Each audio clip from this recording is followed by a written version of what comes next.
Hello, everyone, and inside today's Locked On Canadiens, the injury curse is back in full force with two more long-term injuries, another prospect recall from the AHL, and the Thanksgiving Day dinner draft, and more inside today's show. You are Locked On Canadiens, your daily podcast on the Montreal Canadiens, part of the Locked On Podcast Network, your team every day.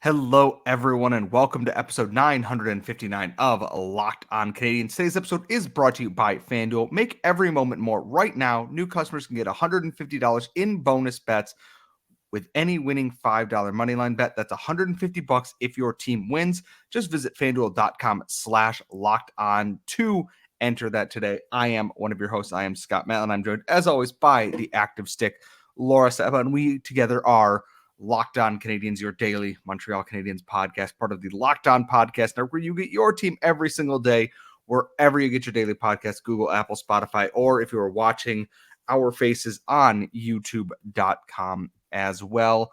And Laura, we were going to record a little bit earlier in the day, and then it's like, we have to wait for the news to drop, and the news that dropped was not good. And before we tell everyone about that, the vibes are suddenly not very good in Montreal, and I don't think I'm imagining that in the slightest. Everyone is injured. Literally everyone.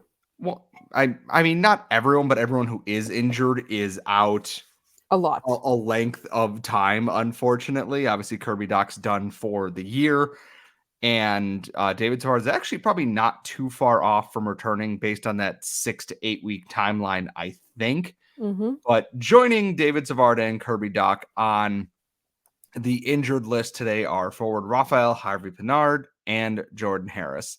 Jordan Harris is out what they're calling indefinitely with a lower body injury, and Rafaël Harvey-Pinard was put on IR.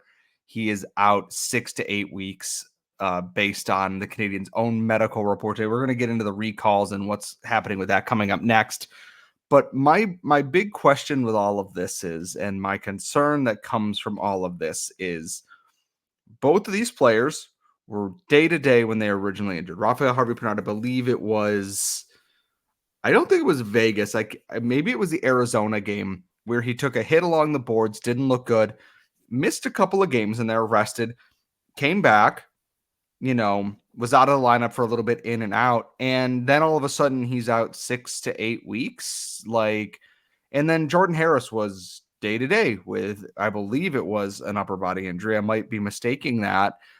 And that he played in games recently. He came on this trip because he was supposedly healthy enough to keep playing here. Arbor Jacki was still back in Montreal, did not make this trip. Jordan Harris went along. That's why they only recalled one defenseman at the time when they recalled Jayden Struble.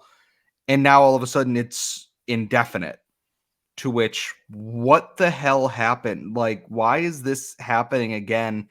And I don't want to be panicking, and it's all the medical staff's fault. It's this and it's that. But at the same time, the math's not mathin'.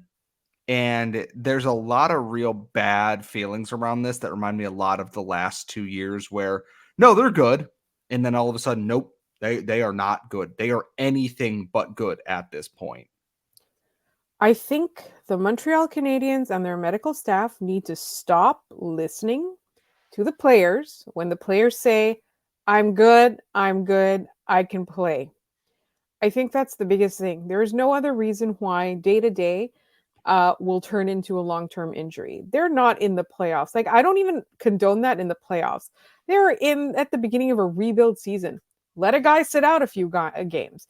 Make him stay a healthy, not a healthy scratch. Make him stay out of the game as much as you possibly can. Like, if you're day-to-day, it means you've tweaked something. It means you've bruised something. It means you're well on your way to being more injured.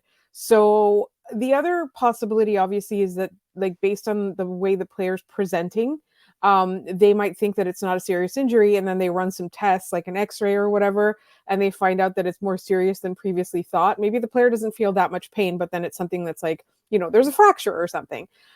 So there's like two possibilities, but I think the medical staff need to be overruling the players. I think that's the most important thing, because there's absolutely no need for any of these players to be sacrificing their health to be playing in like literally November of a season that we know is not a playoff season. I don't get it. And that's my part of it. Like, is it the players who are like, no, I'm good, and they're just trusting them in this? Like, there's a hierarchy of people who are listening, who need to be listened to in things. And like, when it comes to the medical thing, not the players, not the coaches, the medical staff should be having this. And I'm just so curious that they got on a plane, flew out there with everybody, and then all of a sudden, nope. Was it something that with the altitude and the flying, like aggravated it, that made it very clearly seem this isn't good? Is that a thing that happens? I don't know. I'm Well, not some a people medical. some people get swelling, some people get clots. So when they're flying, so it's not out of the realm of possibility. And also I've heard that like sometimes your pain can be exacerbated by the altitude. So like, let's say you have a broken something, it can hurt worse. So I think it's entirely possible that it was something that just became worse due to the flight, or not became worse, like materialized because due to the flight. Like it was something that was already there, but they didn't see it until that time. And I think that's part of it too, is that it's like Harris's is definitely the one that I'm more concerned about. Harvey-Pinard very clearly had something that's bruised up, strained, sprained, whatever it was from the hits he took in that Arizona game, because he never looked quite right after that. And I still don't think Mike Matheson was 100% when he came back either, but he did the I'm good enough to play, like 80%, I'm good to go, and that's not good enough kind of thing. The indefinite nature of Jordan Harris being out this long is kind of worrying to me at that point, because he's one of those stabilizing players that they can move around. He can play a lot of different roles and do a lot of different things. And while I like Jayden Struble and I like, Jonathan Kovacevic and Caden Gooley and everything, removing what is not a load-bearing piece that would be Caden Gooley or Mike Matheson from this defense, but removing one of those stabilizing pieces in a Jenga tower. And now instead of it kind of being, nice and upright here, it's kind of doing that weird little like wiggle back and forth where you're standing at the table going, is it going to fall? Is it going to stay? And I don't like the indefinite nature of things, because it's never led to good things for this team. What it is an opportunity for somebody, though, whether that be Jayden Struble, whether that be Jonathan Kovacevic, whether that be, even Justin Barron, etc. Like, there are guys that need to step up now in his stead here. And it's asking a lot of some guys who have struggled this year, but somebody needs to fill that void there. And I'm hoping Jayden Struble can be that guy. Pair him up with Kovacevic, let him run there. But until David Savard is back and Jordan Harris, we get an actual answer on what is going on here, it's going to be a little bit nervous, because the Canadiens are getting low on legitimate NHL quality defensemen to put in this lineup right now. And it sounds mean, but that's the truth here. No, it's the absolute truth. And I think that's kind of the issue, is that we've realized now the lack of depth at this moment in time. That doesn't mean that it's always going to be that way, but right now there's not enough NHL ready players, I think, that are there and that are healthy. Yes, and that's the thing, is they're missing not too many at the AHL level, but they are down to not many that can be called up or that I think would be fitting for this, because they made, their next recall from the Rocket there. And we're going to discuss, who that was, what that means for the Rocket, who's left, and all that coming up in our next segment. But first, today's show is also brought to you by Sleeper, and a new NHL season brings all sorts of possibilities. We're hoping Cole Caulfield can hit 50 points. The Leafs are hoping that this is their year for a Stanley Cup, whether it's real or not. And you could win big by playing daily fantasy hockey on Sleeper, the official daily fantasy hockey app of the Locked On NHL Network, because with Sleeper, you can win 100 times your cash in daily fantasy hockey contests. You're looking for players who are going to score a lot of goals. Pick anyone playing against the Oilers, against the Canadiens on this road trip here. That includes Anaheim. That includes somehow maybe the Sharks. Bet the over on goals in that game. Bet on Cole Caulfield to break his duck in that one. And if hockey's not your thing, you can also bet on the MLB, NBA, the NFL, and college football on Sleeper as well. You can play with friends. There's a group team chat function. Connect with your other fans, and your entries can be made in under a minute. All you have to do is pick a handful of players who will record more or less than their sleeper projections in goals, assists, saves, plus, minus, and more in a given game. And to win 100 times your bet, you need to correctly predict the outcome of 8 player stats. You heard me, Habs fans. You can win 100 times your money playing daily fantasy hockey with Sleeper. So start paying attention and nail your picks so you can start winning big. Just use promo code LOCKEDONNHL and you'll get a $100 match on your first deposit. Terms and conditions apply. That's code LOCKEDONNHL. See Sleeper's terms of use for details and locational availability.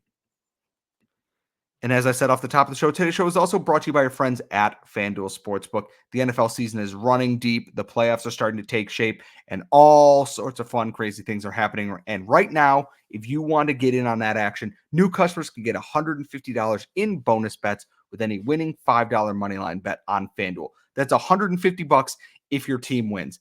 That's it. And if you've been thinking about joining FanDuel, there's no better time to get in on the action.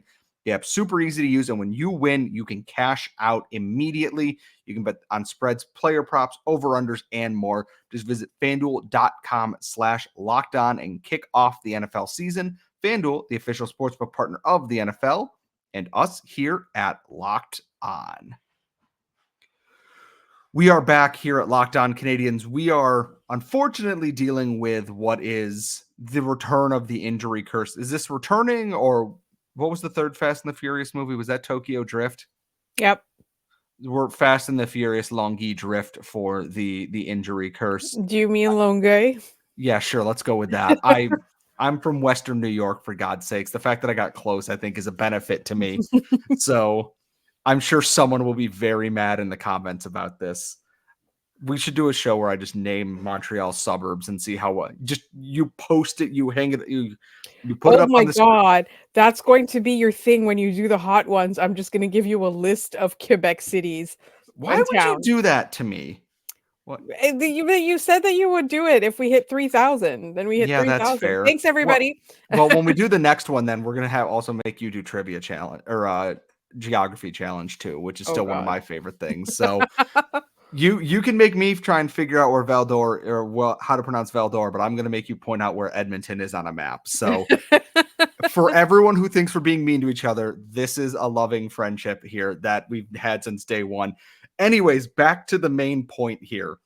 The Canadiens made their next recall. I thought they were also going to recall a forward because they were down 1. They have 12. They have a starting lineup of forwards right now. Jesse Owen and Michael Pezzetta are back in on the fourth line with Jake Evans. They made a call to recall a defenseman because Jack Guy was not traveling and Jordan Harris obviously now out indefinitely. And they went with Mattias Norlinder of the Laval Rocket, which is and isn't. We love him. Yes. And it both is and isn't a surprise, I think. Like we talked about in the episode yesterday was a lot of guys who had very strong preseasons haven't put up a good regular season with the Rocket so far. Jayden Struble did very well, obviously earned his first call-up honors. Norlinder looked great in the preseason and looked good early on with the Rocket and then has slowly kind of fallen off a little bit, whether it's a confidence thing or what. But I was kind of surprised that this was him and not them maybe just selecting a body for this trip, a Brady Keeper, a Nicolas Baudin, etc. I got to ask, Laura, is this a last chance saloon kind of thing for Mattias Norlinder, or is this a, hey, we need the bodies, this is not a make or break kind of call up for him? Honestly, like I was just about to say, like how glad I am that he seems to have kind of rewritten his story a little bit. Last year, he was kind of an afterthought. Like I don't think people thought that he factored into the Canadiens at all. Now he's getting this opportunity. He kind of clawed his way back into the conversation, but that's all, right? Like he earned himself a spot in the conversation. And what he does with it now, I think is key, bearing in mind obviously that the rest of the team isn't particularly stellar at the moment. If he does the most with the least that he's given, even if he doesn't achieve certain milestones or whatever in the next couple of games, I'm still happy with him making the effort and really leaving it all on the ice, if that makes sense. And that's the thing is because they are now up to Matheson, Barron, Gooley, Kovacevic, Struble, Norlinder. That's what, 6 defensemen? Who am I missing in here? Because Jack Eye's injured, Harris is out. I feel like I'm missing a regular defenseman in here. Savard is also out. Savard's also out. Chris Weidman's also out. Oh, we do only have 6 defensemen. So There they you would go. have had just 6 with. Am I missing somebody? Hold on. Say them again. Gooley, So we have Matheson, Barron, Barron. Gooley, Kovacevic, Struble, Norlinder. That is 6. Why do I feel like I'm missing somebody in here? You are. I don't think I am I? Oh my God. This is To a the Locked Habs On Canadiens roster. podcast where you get your team every day. But Gustav Lindstrom. Okay, so 1, it's Gustav Lindstrom. So like, all okay. right, like yeah, number 7 guy. someone is in their car screaming Gustav Lindstrom at us right now, which I apologize. It is the week of a holiday, so like, yeah, it's been a long day. And honestly, it's Gustav Lindstrom. If it was like, even if it was Chris Weidman, I wouldn't forgive us, but it's Lindstrom. So yeah. So they have 7 defensemen on this trip now, and 3 of them are AHL call-ups. Like Gustav Lindstrom's probably not an NHL defenseman. We don't know with Struble and Norlinder yet, but that leaves the Rocket now with on NHL deals.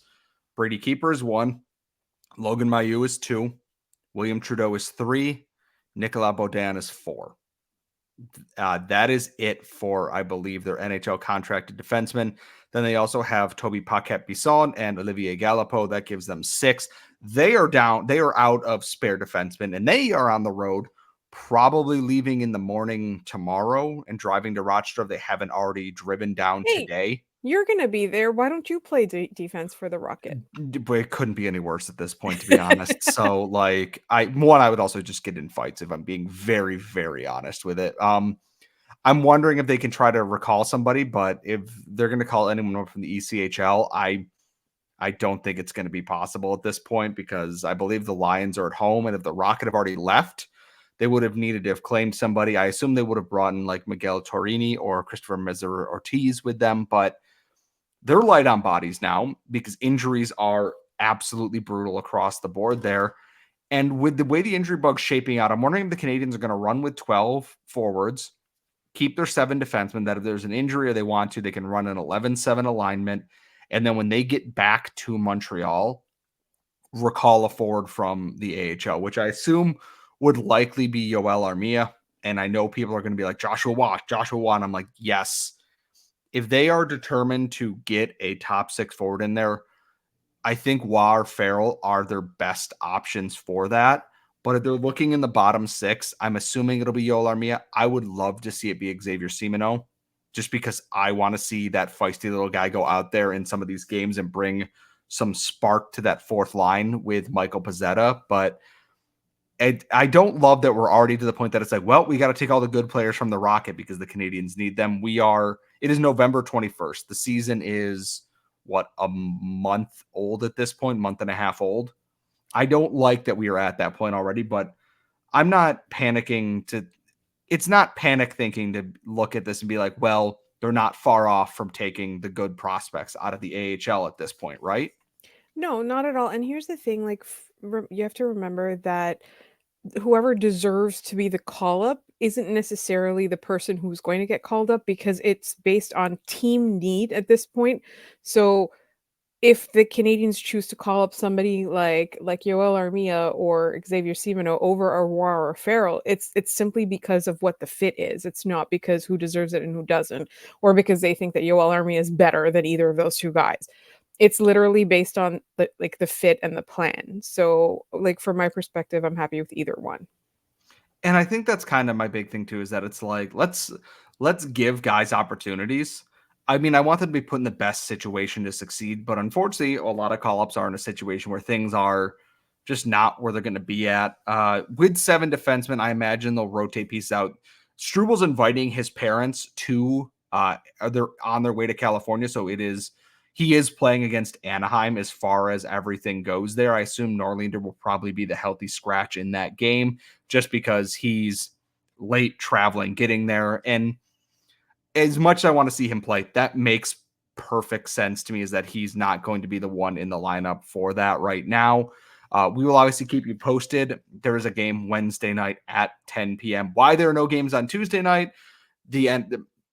There's a whole thing about the scheduling that I don't feel like going into, because there's only 5 NHL arenas that are open and a bunch of teams that didn't want to play back-to-backs the week of American Thanksgiving.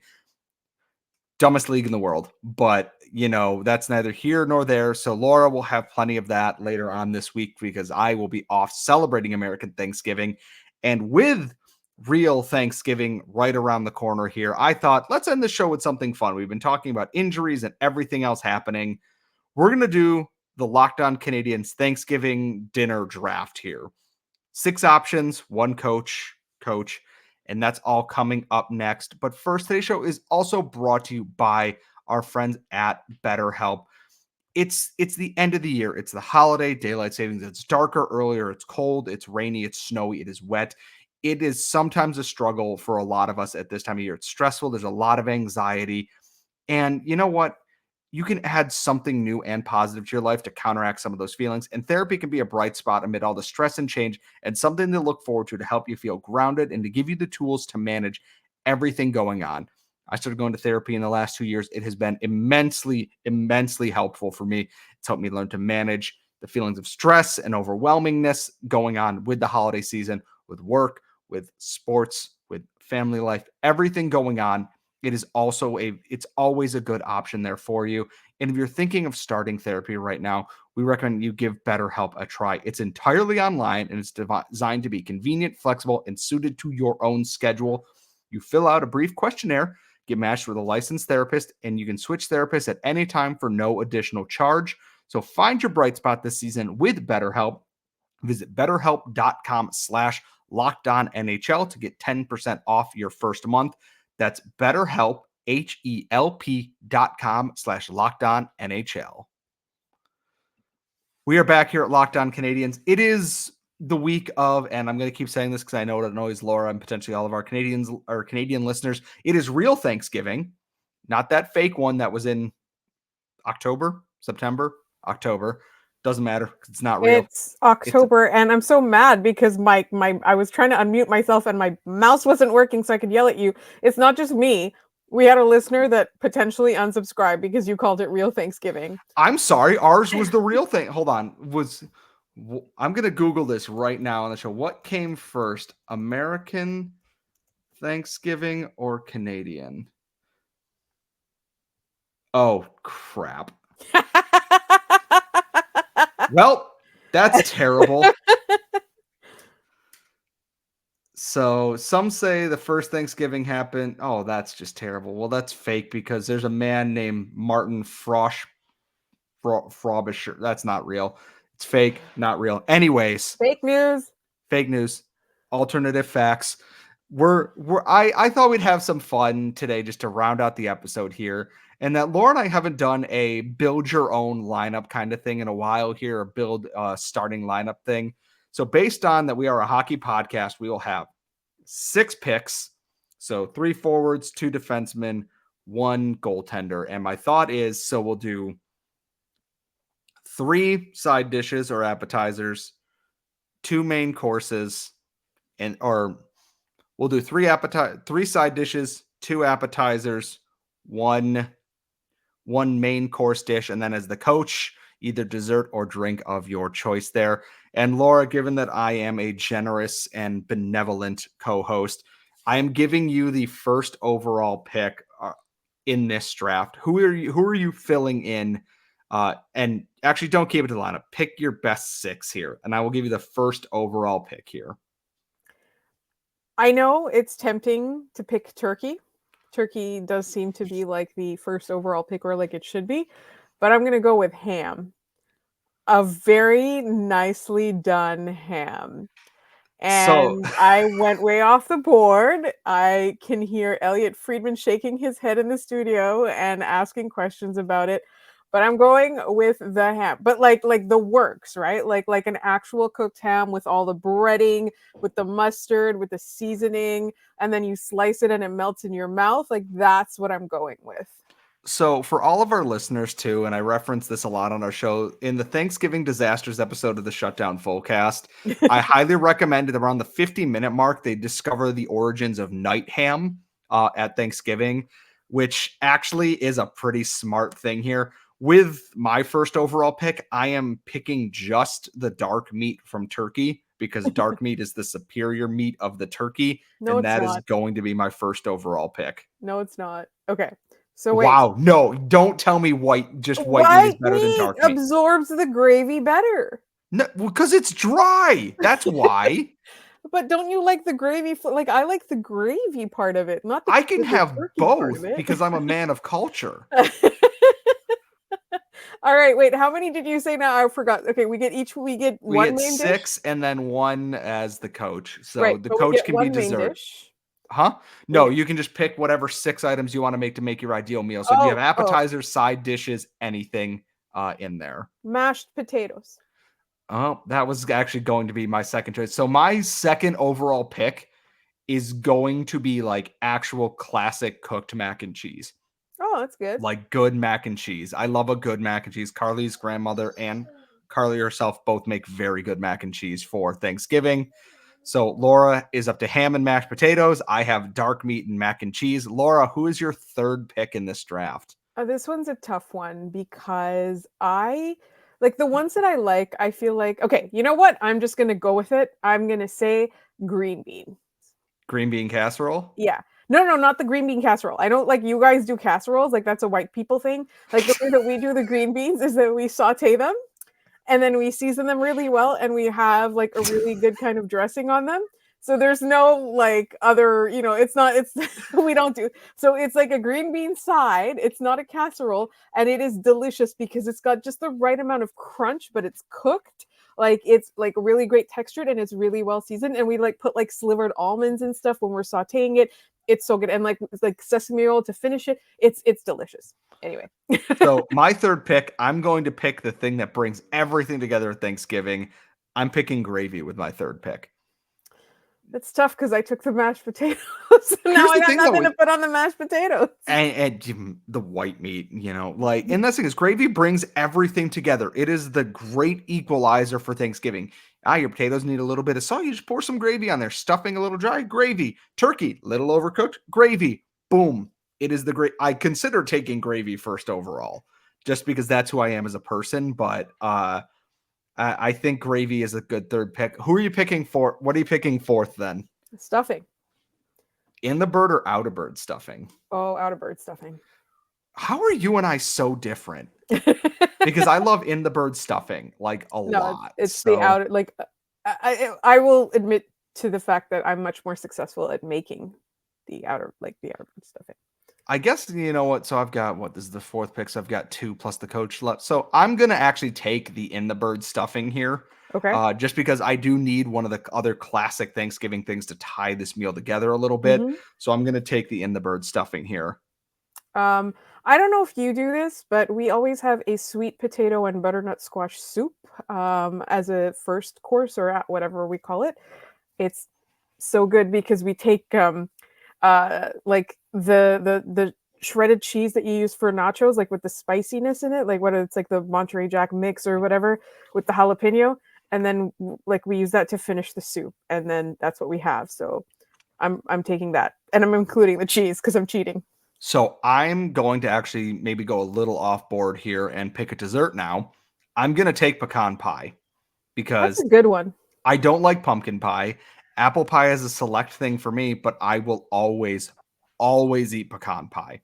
And so much so that Carly has to make 2 of them at Thanksgiving because we will eat one during the meal itself and then one will be eaten later on that night, like afterwards. I approve. Like pecan pie is great. So I'm also cheating a little bit because I am going to take apple pie, but I'm going to take the version my cousin makes, which is a baklava apple pie. Ooh, that does sound and good. It is so good. So we're down to what you have. I have 2 picks left. So this is my last regular pick besides the coach. And with that, I'm going to take an appetizer. I'm going to take a classic shrimp cocktail. That's a very good one. It's You can perfect. You feel get something light, you get a little bit of spice in there and everything that you can sit down, you come down in the morning, because we do Thanksgiving lunch with Carly's family and we do Thanksgiving dinner with mine, that in the morning there, that mid-morning kind of time, you're a little hungry, you don't want to get into heavy proteins, but you get a little shrimp cocktail, a little nice cocktail sauce, some zip in there, and I love shrimp in general. So Laura, you have ham, mashed potatoes, out of the bird stuffing, the butternut squash soup, the apple pie apple baklava, pie. Yeah. So and what green beans. and green beans. So what do I have left? I have the coach? You have the coach, which is the drink to tie it all together. What are you serving at Thanksgiving to tie it all together? A cranberry cocktail. Ooh, I was gonna say a nice semi-dry Riesling. I was I going. didn't want to do that because that's my answer for everything. But my thought with this is like it's hard to tie everything in because I thought, oh, a nice bourbon, but like, okay, not everyone wants a bourbon with turkey, but like afterwards with pecan pie or with ham, that late Mhm. night ham sandwich with a little bit of honey mustard sauce and the bourbon goes great. But with this dinner proper itself, a nice effervescent semi-dry Riesling helps tie everything together. I could talk about all those for days and days, and no one wants to hear that. So my final tally then is dark meat, mac and cheese, gravy, pecan pie, and in the bird stuffing, plus also a Riesling. Riesling to tie it all together. Folks, we need you. Laura, will you tweet this out on the account tomorrow morning that people can vote on who had the better starting lineup of dishes? You can follow us on Twitter at LO_Canadiens. Follow Laura at The Active Stick. Follow myself at Scott Matla. And if you are listening to us every single day of the week, which you should be, wherever you get your daily podcast, you can also subscribe to Locked On Sports Today on YouTube, the first 24/7 channel with all the input from the local experts and our national shows, 24/7 streaming all the time. So if you're missing out on anything, put it on. You will get your fill from the Locked On Podcast Network. As always, folks, we want to thank you so much for joining us today. Obviously, Laura will be back. There will be no episode on Thursday with that being the holiday, but she will be back with a very special Friday mailbag. As always, thank you so much for listening, and we will see you all next time.